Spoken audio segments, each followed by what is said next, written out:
Warning: the following podcast contains violent scenes that may be unsettling to some listeners. Listener discretion is advised.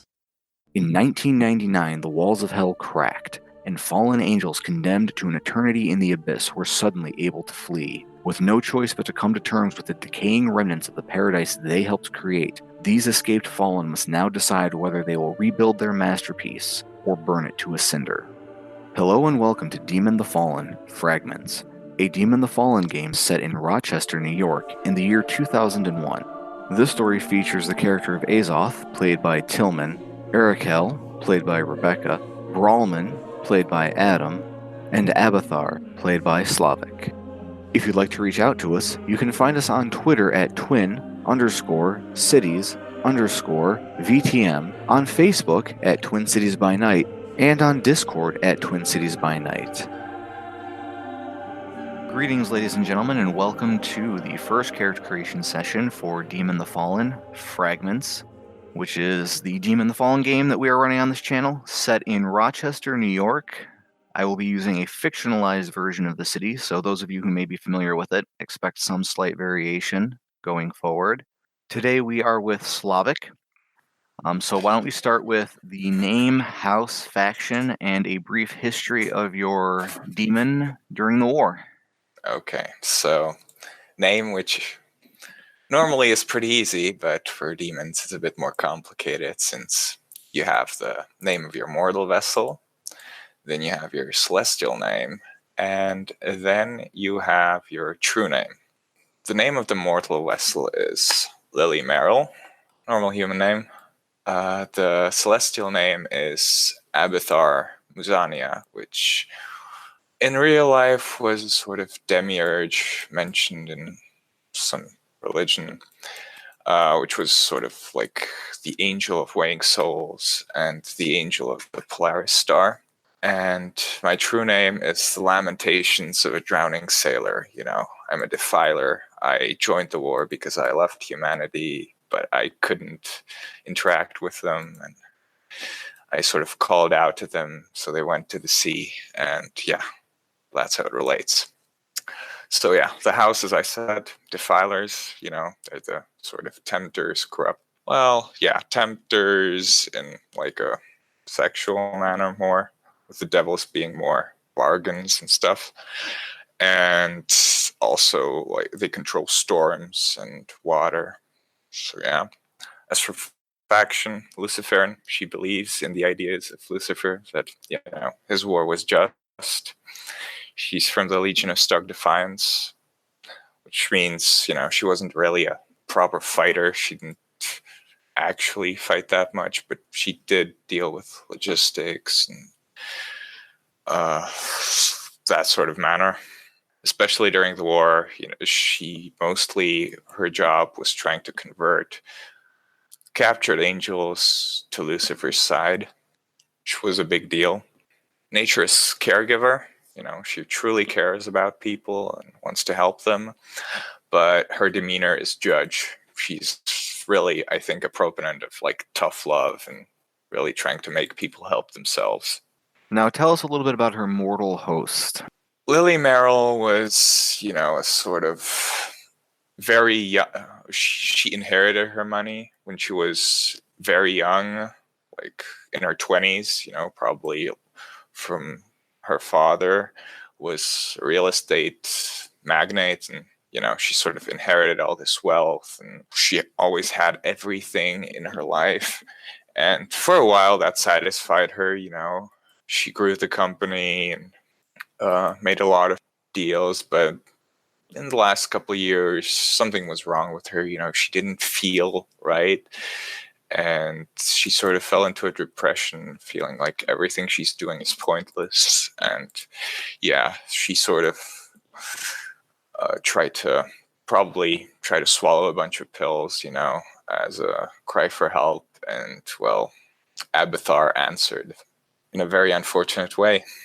Now, part of the lore for the game is that on occasion, the soul stays in the person's body but is shoved into a deep dark corner while the demon takes over. Is Lily's soul still in there, or is it gone to the great beyond?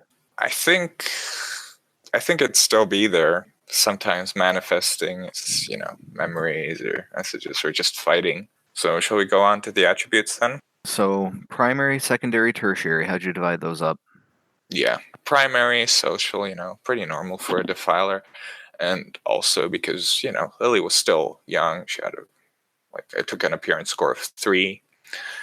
And as for manipulation, I took 4 points. That was her main job, and so that's what she was always good at, was manipulating people and sort of convincing them that what they were doing, which she wanted them to do, was right. As for charisma, 3 points, above average. Again, just having that force of personality. It's not really like she tempts them with her bodies or anything. She just tries to convince them with just her sort of aura, almost. Secondary, I went mental, 3 dots in perception and intelligence. Just, she's not really a fighter, but she was pretty smart and just dealing with stuff. 2 points in wits, average. As for physical, tertiary, of course, he wasn't just a normal human who didn't ever work physically, so I took 1 point in strength, 2 in stamina, 3 in dex. She might have probably done some yoga or stuff like that. Maybe some childhood dance lessons. Yeah, probably, Okay. Average stamina then, too? Mm-hmm. Okay. Yeah, she wasn't, sick or anything. Okay. All right, now let's shift on down to abilities. Mm-hmm. We'll start with talents.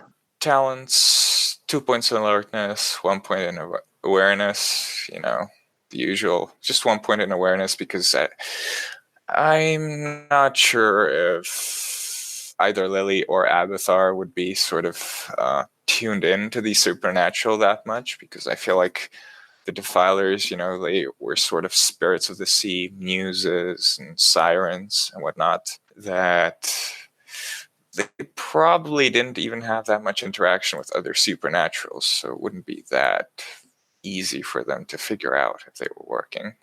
Well, I went 4 dots in empathy. I feel like Abathar really just, the whole way Abathar manipulated the other angels was just to understand, to find sort of their weakness and exploit it. He didn't see this, or I don't know, difficult to say with angels, about,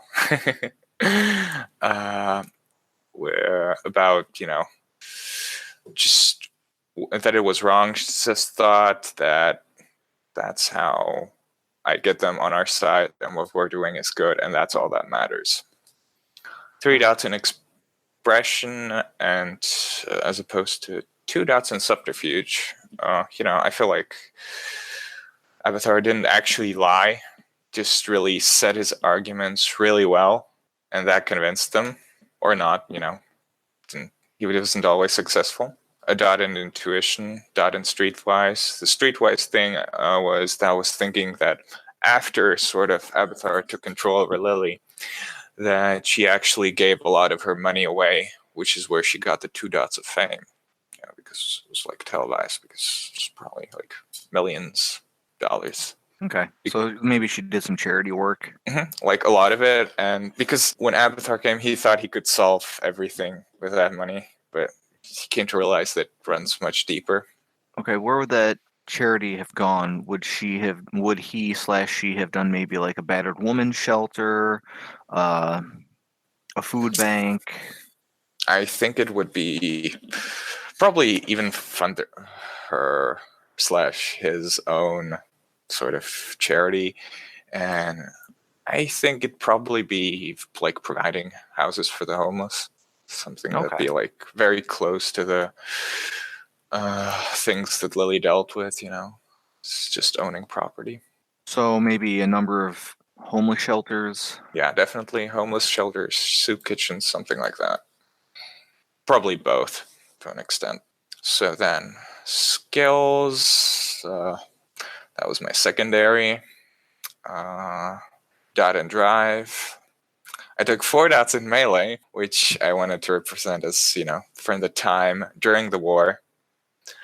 Abathar still remembers how to fight with sort of melee weapons, which which is probably in this chronicle going to be a pocket knife. I don't think there'll be any swords around. A sword made out of math. Yeah. Okay. One dot in performance. I think Abathar would have been much better at sort of performing during his time as an angel, but it just, during the time in the abyss, such things just, there's just sort of disappeared in the pain. 3 dots in survival. Abathar is, after all, a spirit of the sea. So if I had to choose like a specialization, I'd say like sailor or survival at sea. Okay. I'm pretty sure it's going to be absolutely useless, or I think you get a specialty at 4 dots or whatever. But it's just that's how I see why I would take 3 dots in survival. Okay. So I'll have to strand you guys on a desert island somewhere. Yes, do it. I can summon water. There you go. No one dehydrates to death. Yeah, we'll just eat each other. Sure, why not? Have a party. Draw straws. Oh boy. All right. Now under your knowledges. Knowledge is the tertiary thing. Yep. 3 dots in finance, 2 dots in law. That's probably Lily's influence. I think Abathar would understand the financial system otherwise. And yeah, 1 dot in religion, which is sort of a passing interest of a demon. What happened after we rebelled? Who's this Jesus guy? Yeah, maybe slightly informed by memories of Lily's childhood, going to church. Oh yeah, exactly. Definitely influenced by that. How she saw religion, which was, the way it's described in the core rulebook is basically just like a chore that she did. It's like there was no meaning. It's just go there. What religion was she? I think she'd have been Christian, probably like one of the Protestant denominations in America. I mean, there's so many. I don't know. Okay. I guess we could run with maybe Methodist or Episcopalian. Yeah, something like that. So, okay. So, I guess we can move on to backgrounds.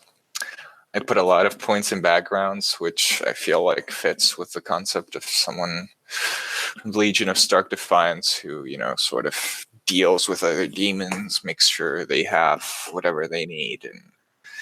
And as a storyteller, I will note that I really like characters with backgrounds. Yeah, I'm happy to see a lot of dots there. Backgrounds in World of Darkness are super cheap when it comes to freebie points. And they give you so much to your story and give so much to the character. It's pretty crazy. They absolutely do. So yeah, 4 dots in resources. It used to be 5, but Charty is expensive. Yes, it sure is. Paragon. I took 3 dots in Paragon, which I sort of feel like Abathar would be a very sort of skilled worker when working with his lores. He's not particularly specialized in any of them, but be skilled enough that he can use them often without expending faith. Okay. 1 dot impacts, which would probably be mortal that he tried to help right after coming from hell.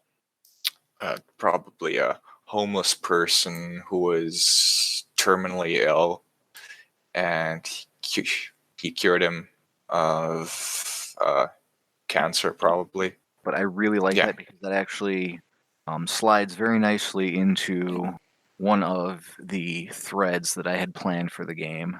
Okay, that's good. It's always nice to hear. 2 dots in fame is, from being very wealthy and giving a lot of that wealth away. And 1 dot in eminence, which means, she deals with other demons and makes sure they have havens, as long as they're not, raveners or something. Because that'd just be stupid. Okay, and that's basically it. And we can move on to lores. Okay. The primary lore I took was Lore of Longing, which I think fits because Abathar joined the war out of love for humanity, and Basically, this longing sort of defined it, and it was both ways, of course. He sort of, at first, the defilers, they called humanity into the depths to explore the seas. And this worked both ways, and they sort of wanted to meet humanity, but were forbidden. Lord of the Storms, one point, the seas, the storm, makes sense. It's just controlling their natural element. And a dot, Lore of Humanity, just generally enjoys interacting with humans, and just being able to speak with any language is extremely useful for him. Where did the sea that Abathar was at home in or associated with, where did that end up? I would honestly say that the way he remembers it, it was like Pangea, a single continent, and the sea was everything else. Okay. So I'm not sure if you're aware of the geography of Rochester, but it is on the shore of one of the Great Lakes, which, they're essentially inland seas. Are you familiar with that at all, or? Oh, yeah. I just pulled up the map, so I get it. Okay. I wonder if Lake Ontario, it's pretty big. Yeah. I wonder if that might explain part of the call that brought him here, to the city of Rochester. Yeah, it probably was a big part of it, because it's like completely natural, and there's a lot of people around, and there's water around. That's like, it's perfection for him. And there's a river that goes right through the city as well. Mm-hmm. Yeah. So there's just water all over the place. All right, now let's kick on over to virtues. Virtues, yeah. So I was really surprised that demons don't get many virtues, which, on second hand, it actually makes sort of sense. They don't get many virtues, but yeah, I spent a couple freebie points there too. I put conscience and conviction at 3. She believes in what she's doing, and she has the will to do it. 2 points in courage, average. She's not a fighter, not a coward, but sort of still kind of would rather run away from a fight than actually fight. Now, you've got 3 dots in faith and 3 permanent torment. What about the time in the abyss? Yeah, it left its mark, and, it means that Abathar was far away from humanity, which was reason for rebelling. It means he was there with a lot of demons he didn't agree with on many things, because that's basically all they did there, right? They plotted, they schemed, and suffered. And just, it wasn't as bad as might have been from a psychological perspective, maybe, for the defilers, because they're used to being in the deeps, The ocean's very similar in that once you go deep enough, it's just black and mostly empty. But it was still a horrible time, and probably tried to at first protect the souls, how sometimes demons sort of clawed at the souls that were falling around them. I'm not sure if they tried to pull them into hell. I don't think they could, but just torment them. So he sort of tried to prevent that, and afterwards it sort of mulled together all the time that was there. Probably fell into a also deep depression or apathy, and maybe that's how he found Lily, sort of similar emotional wavelength there. Okay. They resonated with one another based on their mutual depression. All right, excellent. As for willpower, I took 8 dots, Abathar survived his time in the abyss. He overcame it, and when it push come to shove, he took his chance. He possessed Lily, and immediately he started doing stuff. He wanted to make the world a better place, something to be proud of, something just, making humanity and generally the world a better place. Does he ever communicate with Lily's soul since she's still trapped in there somewhere, or does he just shove her into a corner and forget Oh about it. yeah, he wouldn't shove her into a corner. He, tries to talk to her about things, tries to understand humanity, things that changed, and also tries to calm her. And sort of, like I said, I think Lily would probably have like a child, and so sort of letting her set the terms when it comes to that. Trying to be understanding, respectful of that. Oh, that's actually so. Lily's family is the resident demon Abathar trying to keep up that relationship. Oh yeah, definitely. Like I feel like she'd already be divorced. Okay. That might have been part of the depression. And yeah, her kid probably has a nanny and everything, but Only one Lily child. only one child, and Lily probably only like didn't raise her kid all that much when she was, I don't know, alive or non-possessed, and doing the classic rich thing and just throwing money at it. Okay. Tell me about the child. How old? Boy, girl? Probably a girl, let's say like 5 years old at this point, because Lily's 29, so Okay. she was very young. I'd say the child probably noticed like a difference in behavior, but I think what would crush Lily was that she liked Abathar more than actually Lily, because Abathar was there for her more. Just started working less, just Okay. generally caring about her. Sort of a Excellent. slap in the face, but what can you do? Well, she doesn't have a choice. She's got to roll with it. But yeah, Yeah, very good. I like that. Okay, let's look at your merits and flaws here real quick. yeah. So We'll keep your merits. apocalyptic. We'll keep your apocalyptic form a secret for right now, Okay. so y'all can That's surprise everyone with those later as they come up. But let's start with the merits. You've got angelic aura. Describe that and how it works.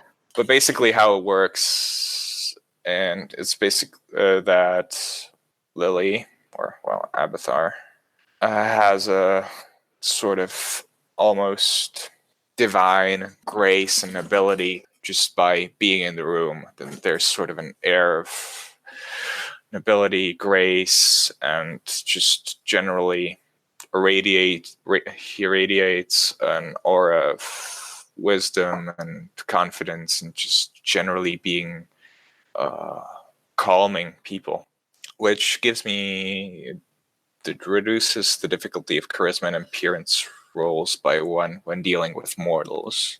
An angelic gaze means that basically the eyes of the Lily's eyes actually changed and now are more like a piercing silver, which belonged to Abathar before, and which basically allows me to almost like see into the souls of other people, and they can see into mine, which means that the difficulty of all leadership, intimidation, and empathy roles are decreased by 1. Okay. So as for the flaw, I took dogged by fringe media. And what I wanted to do here was that basically when Abathar possessed Lily, one of the first things he did was reveal himself to a small group of probably drug addicts or someone he saw as very corrupted, or someone that could be healed or be doing better, right? No understanding of social mores, of hiding or anything, just bam, straight up apocalyptic form. And of course, the people freaked out. And there was a reporter there, probably like maybe doing some news, one of those reporters that do like spooky ghost hauntings and stuff like that. Not really reporters, but I don't know, I'd call it like pop culture or something. And he saw this, of course, and he taped it, or at least he thought. He said, I have this big story. He told it to his publisher. I'll get you the pictures right tomorrow. Everything's going to be great. And, then he came and he realized didn't show up on the picture. All he has pictures of are a bunch of people freaking out about what is an empty space there, and looking at an empty space. What was he using to take the pictures? Was it like a film camera or one of the earlier digital cameras? Because remember, the game is taking place Probably a film camera. way back when. Okay. Yeah, film camera, normal. And yeah, afterwards, of course, he realized that it was the famous person, it was Lily Merrill, and he just started digging and probably released a couple of strange articles about it, and it's sort of something Lily probably like brings up during rich people parties or stuff like that. Oh, remember that time that reporter wrote that thing? Ha ha ha, so funny. Okay. But I feel like it's become almost an obsession for this guy, because he probably, followed her, stalked her, and maybe even saw some other strange things. Okay, so for the way that I'm going to start the game, and a lot of what you've described here is actually very useful because it segues very nicely into some of my ideas. We're going to do scenes of the demons escape from hell, their assumption of the body, and their like initial, like maybe their first night in their vessel. Oh yeah, that's great. And Lily's interaction with the homeless will be an interesting plot point going forward. Definitely. So I'm very happy about that, especially since she showed her apocalyptic form to a few. Now, there were a couple of homeless camps that I know of in Rochester around that time. For those in the audience, the game is going to begin around 1999 is when the initial scenes will take place, and then the bulk of the game itself will take place in 2001, pre 9/11. I'm liking this character because there's a lot that I can do with her. Yeah, she definitely has a lot of ties, like both out of the city and in it. So a couple of questions, and this isn't meant to be critical. This is just that's fine. So I can understand a little bit better. Someone in her position with her amount of money would have maybe a retainer or two, not necessarily just a pact, but an employee. Or since retainer's not really a background in the book, it would properly be represented by followers or allies. Yeah.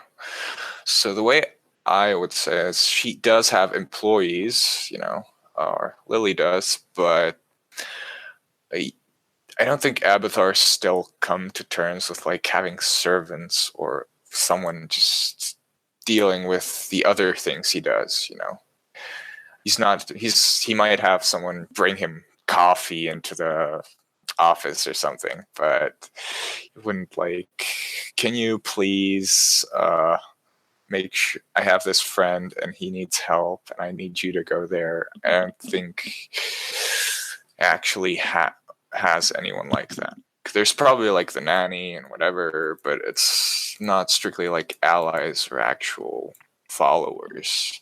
So maybe Lily had her employees, but they were always alienated. They were just the help. Exactly. Okay.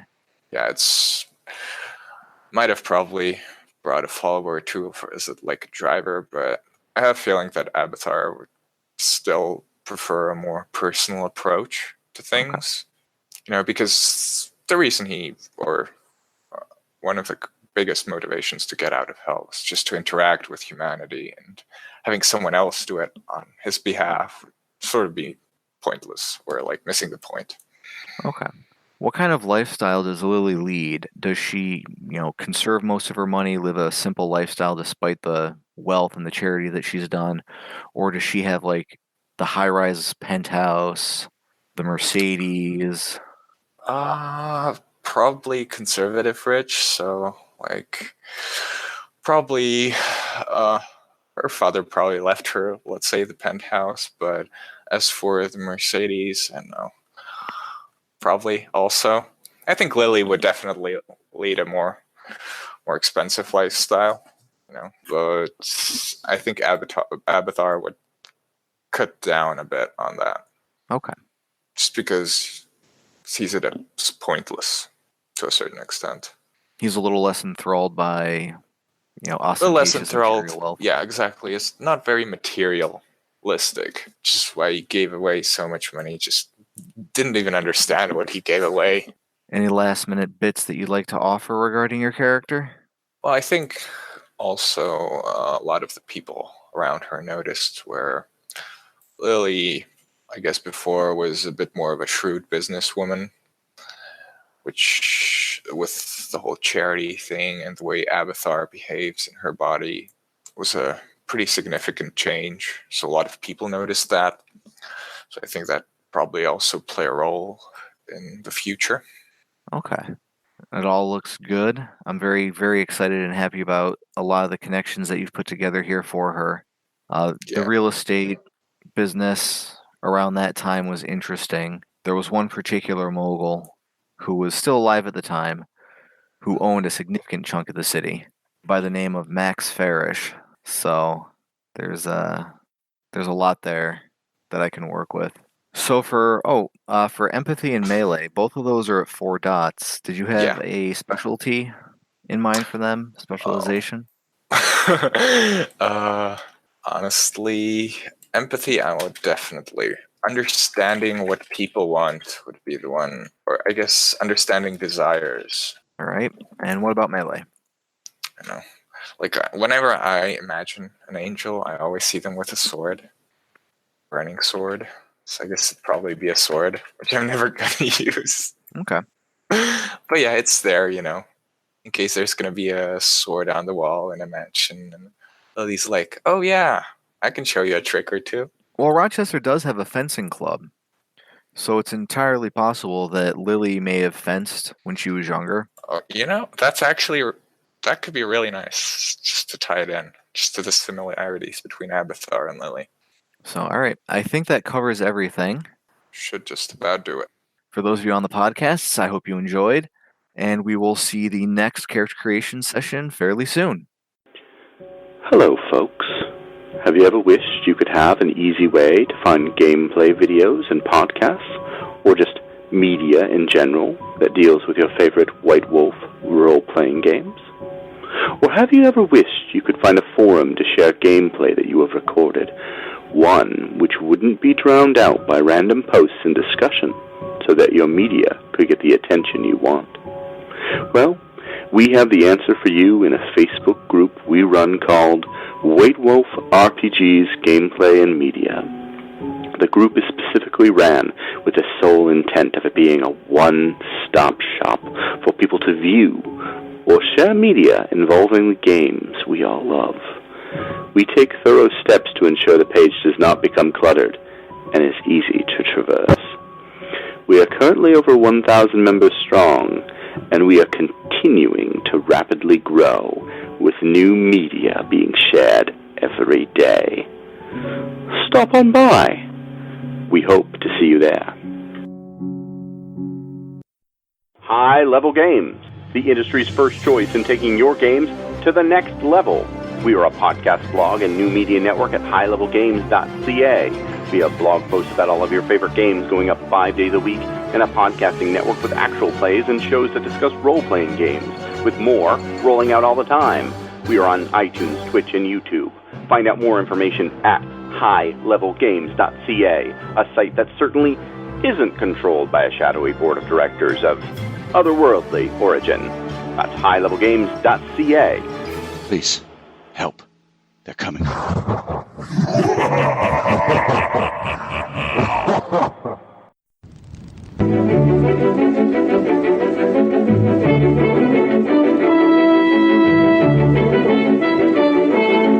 The Los Angeles metropolitan area is constantly growing and changing.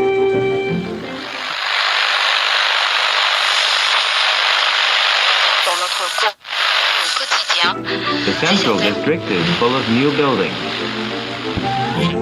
The Hollywood and Wilshire districts, once far from downtown, now are part of which spreads past Beverly Hills and out to the ocean.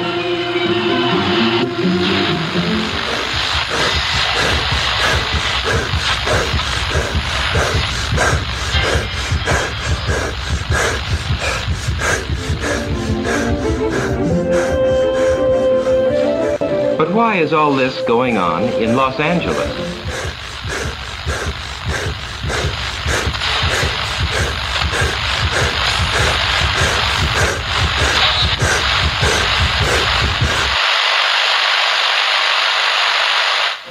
Why is Los Angeles an exploding city?